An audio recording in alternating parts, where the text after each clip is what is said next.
Volume 3, Chapter 11 of Emma by Jane Austen. Into the public domain. Harriet! Poor Harriet! Those were the words; in them lay the tormenting ideas which Emma could not get rid of, and which constituted the real misery of the business to her. Frank Churchill had behaved very ill by herself, very ill in many ways, but it was not so much his behaviour as her own, which made her so angry with him.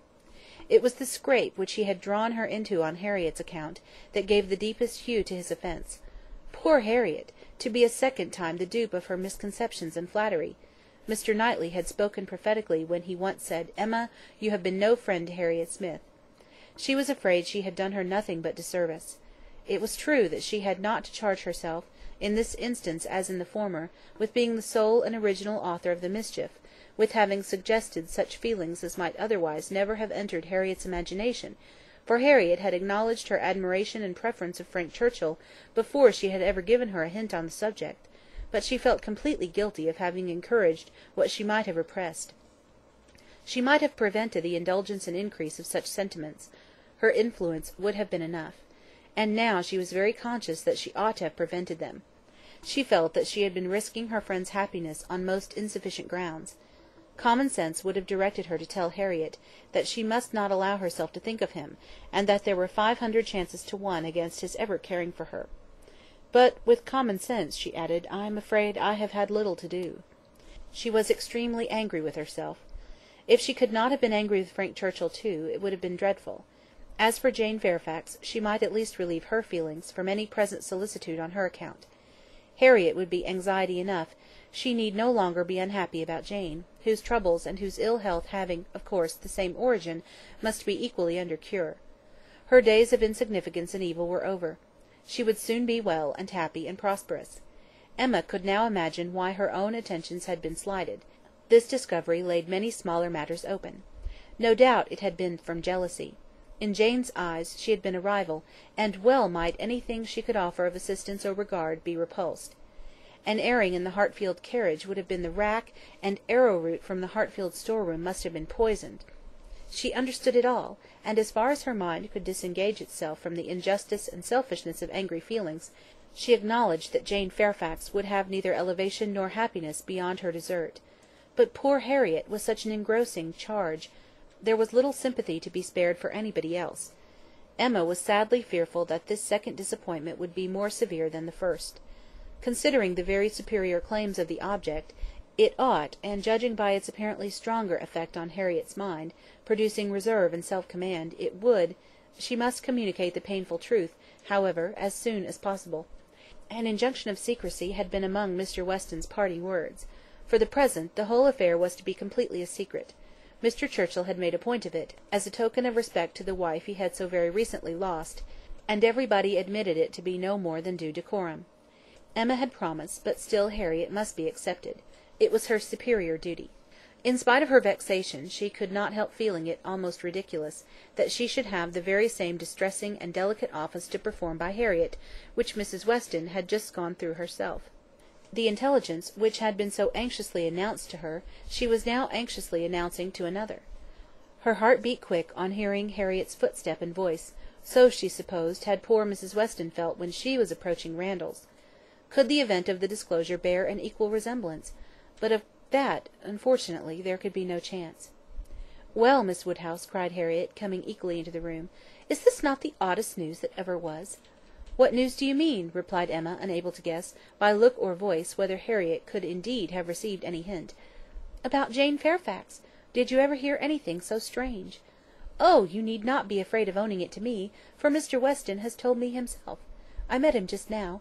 He told me it was to be a great secret, and therefore I should not think of mentioning it to anybody but you, but he said you knew it."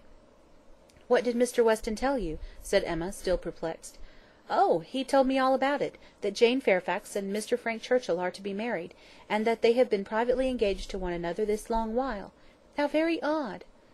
It was indeed so odd. Harriet's behaviour was so extremely odd that Emma did not know how to understand it. Her character appeared absolutely changed. She seemed to propose showing no agitation, or disappointment, or peculiar concern in the discovery. Emma looked at her, quite unable to speak. "Had you any idea," cried Harriet, "of his being in love with her? You, perhaps, might—you—" blushing as she spoke, "who can see into everybody's heart, but nobody else." "Upon my word," said Emma, "I begin to doubt my having any such talent. Can you seriously ask me, Harriet, whether I imagined him attached to another woman at the very time that I was, tacitly, if not openly, encouraging you to give way to your own feelings?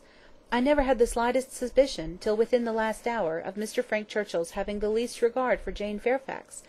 You may be very sure that if I had, I should have cautioned you accordingly." "Me!" cried Harriet, colouring and astonished. "Why should you caution me? You do not think that I care about Mr. Frank Churchill?" "I am delighted to hear you speak so stoutly on the subject," replied Emma, smiling. "But you do not mean to deny that there was a time, and not very distant either, when you gave me reason to understand that you did care about him?" "Him! Never, never! Dear Miss Woodhouse, how could you so mistake me?" turning away distressed. "Harriet!" cried Emma, after a moment's pause, "what do you mean?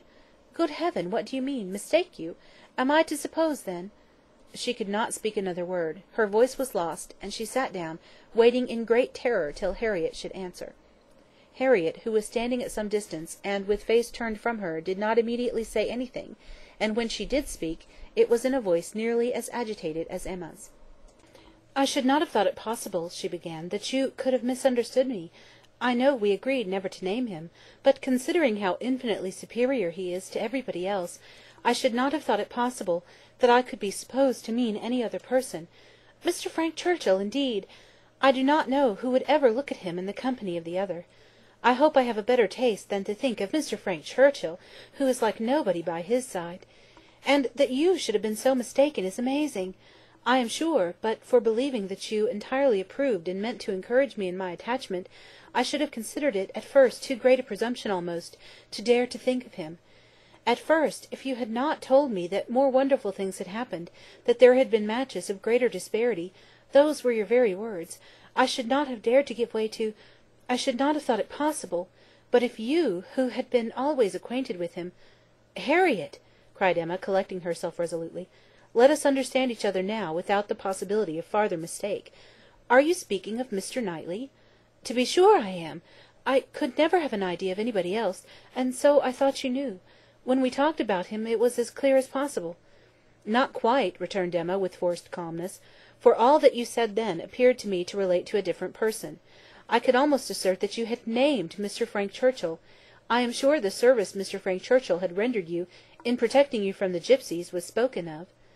"Oh, Miss Woodhouse, how you do forget!" "My dear Harriet, I perfectly remember the substance of what I said on the occasion. I told you that I did not wonder at your attachment, that considering the service he had rendered you, it was extremely natural, and you agreed to it, expressing yourself very warmly as to your sense of that service, and mentioning even what your sensations had been in seeing him come forward to your rescue. The impression of it is strong on my memory."